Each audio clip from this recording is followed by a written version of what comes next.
सरकार को कोई फ़र्क नहीं पड़ता है, लेकिन ये है कि हाँ, विद्यालय को रंग दिया जाए, भगवा रंग से रंग दिया जाए। सरकार बस इतना तक आरएसएस के कह लीजिए कि आरएसएस के नाम स्कूलों के दे दिए जाए, यही ये सरकार चाहती है। बिल्कुल, यही तो बात है कि आज हम माँग कर रहे हैं कि सस्ती शिक्षा और बेहतर शिक्षा, सबके लिए अफोर्डेबल शिक्षा। आज जानिए कि अगर हम आज भी सर्वे लेते हैं तो एक बड़ी संख्या है बिहार में कि जो गाँव से निकल ही नहीं पा रही, या फिर गाँव में भी कोई स्कूल की सुविधा नहीं है। सुविधा ऐसी है कि वही टीचर है। हमारे साथ बात करने के लिए जनेयू के पूर्व छात्र संघ अध्यक्ष जो हैं धनंजय हैं। बात करेंगे जिस तरह से जो है आप यूनिवर्सिटी कॉलेजों में जाकर बच्चों से मिलेंगे, क्या फिर से जो है बिहार में जो है जनजी प्रोटेस्ट करने के लिए तैयारी में है आप लोग? बिल्कुल, आप जानिए कि जो हमारे मूलभूत सवाल थे वो हल नहीं हुए हैं अभी। जिस तरीके से सरकार लगातार धोखे पे धोखा दे रही है, मौजूदा जो सम्राट चौधरी की सरकार है बिहार में, और प्राथमिक स्कूलों से लेकर विश्वविद्यालय तक की स्थिति को इसने जर्जर कर दिया है। तो इसी के लिए जेनजीज अपने ये पेपर लीक के सवाल पर तो खड़ा था, लड़ रहा था, और उसने इस्तीफ़ा भी छीन कर लिया है। अब सवाल है कि हमारे यहाँ की जो शिक्षा व्यवस्था है, जो पूरी शुरू से लेकर अंतिम तक बदहाल है, उसको कैसे ठीक किया जाएगा, और इसके लिए इस सरकार से लड़ने की ज़रूरत है। तो एक बड़े आंदोलन में आइसा आरवाई जा रही है, और इन सारे सवालों पर हम बार बार कह रहे हैं कि जो प्राथमिक स्कूल है, माध्यमिक स्कूल है, उसको केंद्रीय विद्यालय के स्तर पे उन्नत करना होगा, विकसित करना होगा। उसके साथ जो आप लगातार विद्यालयों को बंद कर रहे हैं, उसको ख़त्म करना होगा। आज़ाद भारत की ये पहली सरकार है जो नेशनल एजुकेशन पॉलिसी आने के बाद कह रही है कि विश्वविद्यालयों को बंद करना होगा, मर्ज कर देना होगा। ये नए विद्यालय खोलने की बात नहीं कर रही है। उसी के साथ हम देख रहे हैं कि शिक्षा का भगवाकरण हम बात करते थे, लेकिन ये दिखाई दे रहा है कि बिल्डिंगों को ही रंग दो, विद्यालयों को फंड्स नहीं दो, उसके मध्यावधि भोजन में क्या जा रहा है किसी को कोई फ़र्क नहीं पड़ता है। विद्यालय में कंप्यूटर है, नहीं कंप्यूटर है, सरकार को कोई फ़र्क नहीं पड़ता है। चावल में क्या कीड़े गिर रहे हैं, लोग मर रहे हैं, सरकार को कोई फ़र्क नहीं पड़ता है। लेकिन ये है कि हाँ, विद्यालय को रंग दिया जाए, भगवा रंग से रंग दिया जाए। सरकार बस इतना तक आरएसएस के कह लीजिए कि आरएसएस के नाम स्कूलों के दे दिए जाए, यही ये सरकार चाहती है। दूसरी तरफ अगर हम उच्च शिक्षा की बात करें तो हम देखते हैं कि स्वायत्ता कॉलेजेस की ख़त्म कर दी जा रही है। उसके साथ हम देख रहे हैं कि नए 4 साल का बोझ ले आया गया है स्नातक के लिए, अंडर ग्रेजुएट प्रोग्राम के लिए। हम उसके साथ देख रहे हैं कि नए प्राइवेट कॉलेज को इंट्रोड्यूस किया जा रहा है। जो हम लोग बार बार कह रहे थे कि सरकारी व्यवस्था, सरकारी शिक्षा को बेहतर करो, वो आज कह रही है सरकार, सम्राट चौधरी की सरकार, कि नहीं नहीं, हम तो प्राइवेट लाएंगे, प्राइवेट कॉलेज लाएंगे। जो सस्ती शिक्षा हम लोग चाहते थे कि हाशिए पर के लोग सस्ती शिक्षा पाएँ, अब कहा जा रहा है कि लाखों रुपया देकर वो प्राइवेट कॉलेज में पढ़ें। तो पूरी तरह से शिक्षा को ख़त्म करने के लिए ये सरकार तैयार है, तैनात है। बार बार मनगढ़ंत चीज़ें भी कह रही है कि हम कि सब एक जैसे, मंत्री के बच्चे एक जैसे स्कूलों में पढ़ेंगे, एक जैसे विद्यालयों में पढ़ेंगे, विश्वविद्यालयों में पढ़ेंगे। अंग्रेज़ी में एक गीत है लियोनार्ड कोहेन का, वो कहते हैं कि everybody knows that the boat is leaking and everybody knows that the captain लाई।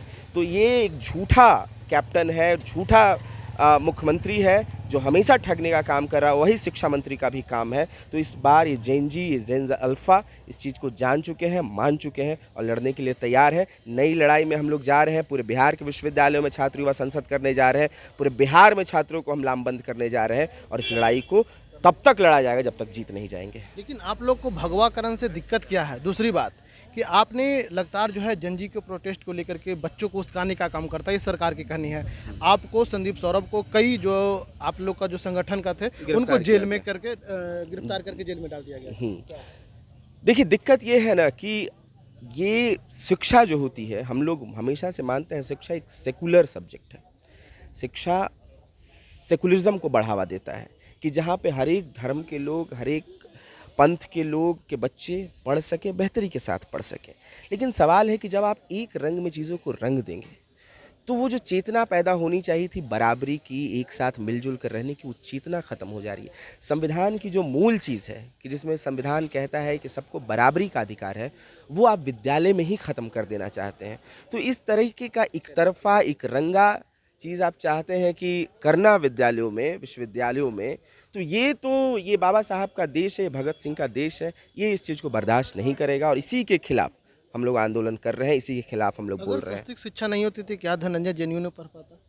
बिल्कुल, यही तो बात है कि आज हम मांग कर रहे हैं कि सस्ती शिक्षा और बेहतर शिक्षा, सबके लिए अफोर्डेबल शिक्षा, आज जानिए कि अगर हम आज भी सर्वे लेते हैं तो एक बड़ी संख्या है बिहार में कि जो गांव से निकल ही नहीं पा रही, या फिर गांव में भी कोई स्कूल की सुविधा नहीं है। सुविधा ऐसी है कि वही टीचर है जो स्कूलों में पढ़ा रहे, सरकारी स्कूलों में, उनको कहीं जनगणना के लिए भेज दिया जा रहा है, SIR होता है तो SIR में लगा दिया जाता है, कहीं कह लीजिए कि खुले में, ये भी आया कि खुले में जो शौच कर रहे हैं उसको टीचर देखेगा, उसको पकड़ेगा। तो आप टीचरों को, आप शिक्षकों को इसी जगह पे लगा दे रहे हैं, तो पढ़ाएगा क्या, पढ़ाई कब होगी? तो इसी के लिए हम यही कह रहे हैं कि जो सरकार फॉर ग्रांटेड ले चुकी है शिक्षा को, वो, और हम लोग तो उदाहरण दे रहे हैं। मैं जहाँ से पढ़ा हूँ, जवाहरलाल नेहरू विश्वविद्यालय से, हम सस्ती शिक्षा में पढ़े, हम बेहतर शिक्षा प्राप्त किए, लेकिन यही सरकार है कि उसी JNU को सबसे ज़्यादा बदनाम करने पर तुली रही। उसी JNU को, कारण क्या है कि JNU हमेशा क्योंकि जो है गरीब का बच्चा वहाँ पढ़ता है सर, क्योंकि गांव से, गिराव से कम पैसे में विश्वविद्यालय में जाकर रिसर्च कर पाता है गरीब का बच्चा, दलित का बच्चा, पिछड़ा का बच्चा, मुसलमान, महिला। ये चुभता है इस सरकार को। जो सरकार अंबानी अडानी की मित्र है, जो पूंजीपतियों की दोस्त है, उसको गरीबों का शिक्षा लेना पचता नहीं है, बर्दाश्त नहीं होता है। सबके साथ सबके विकास, सबके बराबरी शिक्षा की बिल्कुल, सरकार सबके साथ सबकी विकास का नारा तो देती है, लेकिन उसी के साथ आप जानिए कि एक खास लोगों को ही पैरवी करती है। इसीलिए उनको हम पिरपैती में जाते हैं और देखते हैं तो एक अडानी को 1 रुपये एकड़ में ज़मीन दे दिया जाता है, और एक गरीब परिवार, जिसमें कह लीजिए कि पूरा परिवार एक कमरे में सिमट कर रहने के लिए यहाँ पे बेचैन है। जब हम लोग बात करते हैं ज़मीन देने की, तो मुख्यमंत्री कहते हैं कि बिहार में ज़मीन नहीं है, लेकिन हज़ारों एकड़ ज़मीन अंबानी अडानी को बांट दिया जाता है। सैटेलाइट कॉलोनी के नाम पर गरीबों की ज़मीन छीनी जा रही है। तो ये सारी चीज़ें यही सरकार कर रही है कि गरीबों से छीनो, अमीरों को दो और उन्हीं का विकास करो, ये सरकार मानती है, जिसके खिलाफ है हम लोग। जिस तरह से जो है लगातार JNU के पूर्व छात्र संघ अध्यक्ष जो है धनंजय ने साफ तौर पर कह दिया कि देखिए, सबकी शिक्षा बराबर होनी चाहिए। शिक्षा का शब्द जो होता है सेकुलर होता है, धनंजय का कहना है। लेकिन इसको लेकर के जो है भगवाकरण किया जा रहा है। जो कॉलेज हैं, स्कूलें हैं, उसमें जो है 4 कमरों के कॉलेज कर करके जो है भगवाकरण करके, ऐसे नहीं होगा। सभी लोग का जो है बराबर शिक्षा के अधिकार होनी चाहिए, नहीं तो फिर से एक बार पटना में, यानी बिहार में जो है प्रोटेस्ट शुरू होगा। इंसाइडर लाइव के लिए पटना से राजेश कुमार।